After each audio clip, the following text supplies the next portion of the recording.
In 1928, a woman named Catherine Donahue, one of the infamous Radium Girls, testified in court with a jaw that had been ravaged by radiation poisoning.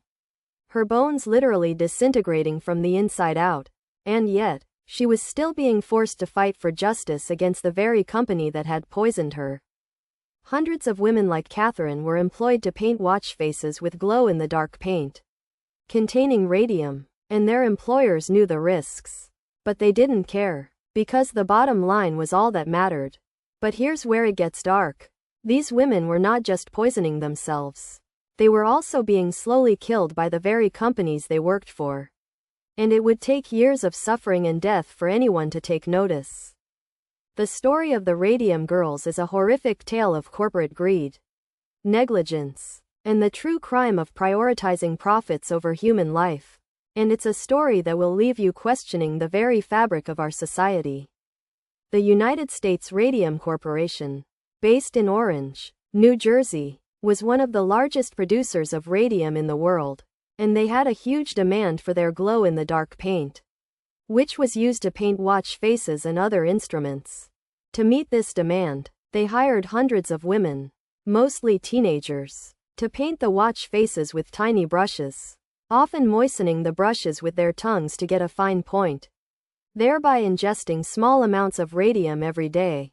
The women were not provided with any protective gear, and they were not warned about the dangers of radium, despite the fact that the company's scientists had already discovered the risks of radiation poisoning. Nobody talks about this part, but the company's executives were so focused on making a profit that they didn't even bother to provide their employees with basic safety precautions. And it would ultimately lead to the downfall of the company. The women, who were mostly poor and uneducated, were thrilled to have jobs that paid relatively well, and they were proud to be working in a modern factory.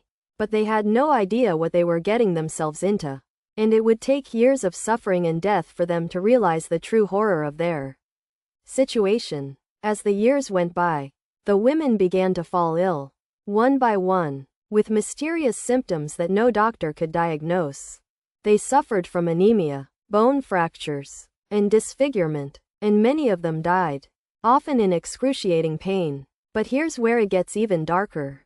The companies, including the United States Radium Corporation and the Waterbury Clock Company, knew that the women were suffering from radiation poisoning, but they refused to take responsibility, and instead, they tried to cover it up. They even went so far as to pay off doctors to misdiagnose the women's illnesses. And they tried to silence the women who were speaking out, and it would take a brave few to finally expose the truth.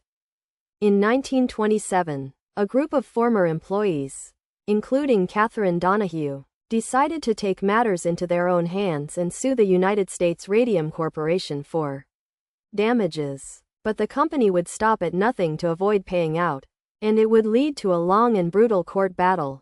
The women's case was led by a young lawyer named Raymond Berry, who was determined to take on the company and get justice for his clients. But the company had deep pockets and a team of ruthless lawyers, and it would be an uphill battle. As the court case dragged on, the women's health continued to deteriorate, and many of them died. But their bravery and determination inspired others to come forward and tell their stories. And this is where everything fell apart for the company. In 1928, a young journalist named Walter Lippmann wrote a series of exposés about the Radium Girls, revealing the horrific conditions they had worked in and the company's attempts to cover up the scandal. The articles sparked public outrage, and soon, the company was facing a barrage of negative publicity. And it would be the final nail in their coffin. The company's executives were forced to testify in court, and they were grilled by the prosecution about their knowledge of the risks of radium and their failure to protect their employees. But even as the company was being held accountable, the women who had suffered were still fighting for justice, and it would take years of struggle to get the compensation they deserved. In 1938, the United States Radium Corporation finally agreed to pay $10,000 to each of the surviving Radium Girls, a small amount considering the suffering they had endured, but it was a victory nonetheless, and it would pave the way for future workers' rights movements. The legacy of the Radium Girls is a complex one, marked by both tragedy and triumph. On the one hand, their story is a horrific example of corporate greed and negligence, and the devastating consequences that can result when companies prioritize profits over human life. But on the other hand, their bravery and determination in the face of overwhelming odds is an inspiration to us all, and a reminder that even in the darkest of times, there is always hope for justice and change. The Radium Girls case led to significant changes in labor laws and workers' rights, and it paved the way for future struggles for justice and equality. Today, the story of the Radium Girls is remembered as a cautionary tale about the dangers of unchecked corporate power and the importance of protecting workers' rights. And it's a reminder that the true crime of prioritizing profits over human life is still a reality that we face today. And as we look back on this dark chapter in history, we are reminded that the fight for justice is never truly won. But it's a fight that we must continue to wage, for the sake of the Radium Girls and for the sake of all those who have suffered at the hands of corporate greed. The story of the Radium Girls is a testament to the enduring power of the human spirit, and the importance of standing up for what is right, even in the face of overwhelming odds. It's a reminder that the true crime of corporate greed and negligence is still a reality that we face today, and it's a call to action to continue the fight for justice and workers' rights. The Radium Girls may have been victims of a horrific crime, but their legacy is one of courage and determination, and it's a legacy that will continue to inspire us for generations to come.